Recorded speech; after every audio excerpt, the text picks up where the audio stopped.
Ini logo.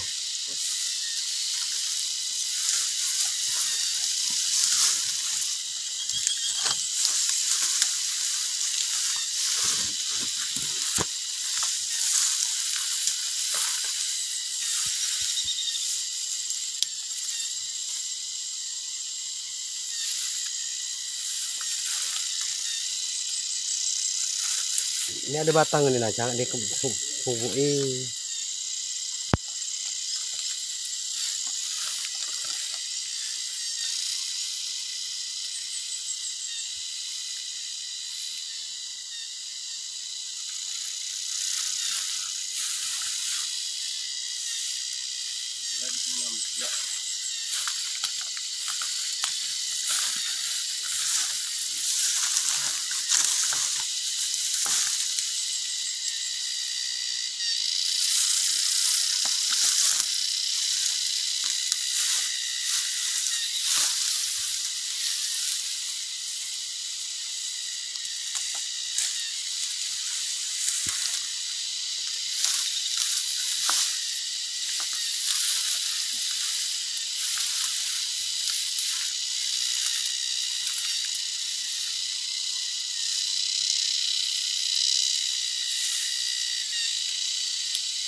Ini lah guys, sebenarnya ini lo guys, tau paku ini.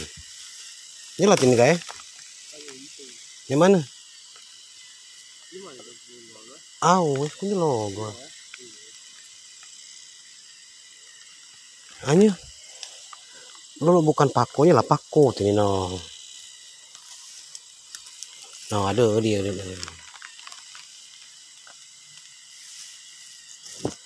Nah guys, ini nih almak belum makan guys di Gulaika, tahu paku abang. Kita dek keluar selama ini. Ternyata enak banget guys. Nah, yang merah-merah ini guys. Aduh, nyenyak kesat guys, say. Nah, yang merah-merah ini guys. Ternyata tahu pakunya paling enak yang merah-merah ini guys. Ini agak jalau sebenarnya tahu pakunya nih. Ternyata paling enak rasanya.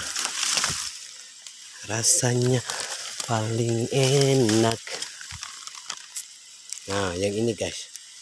Yang ini ternyata tahu paku ini rasanya paling enak.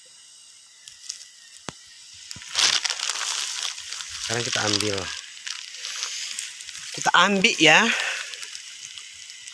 Kita ambikin. Nih. Aduh.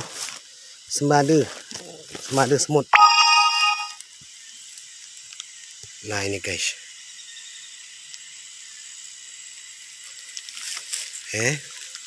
Mana lagi guys? Gak ada abang-abang tambi iga. Lemak naga malah digulaikan. Nah, kita ambil ini guys ya. Yang merah-merah ini. Ini tahu paku pucuk merah namanya guys. Nah, ini guys. Ini nih, hanya dia memang agak jalang. Tuh, memang beda nggak itu paku biasanya. Nah, hanya rasanya lebih nikmat. Nah, ini guys. Guys ya.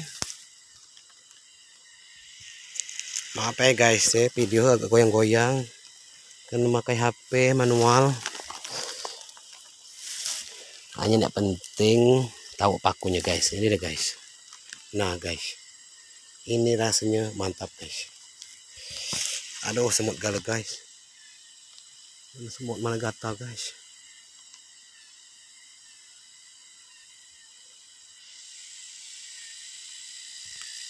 Ini guys, kalian aku guys. Nah.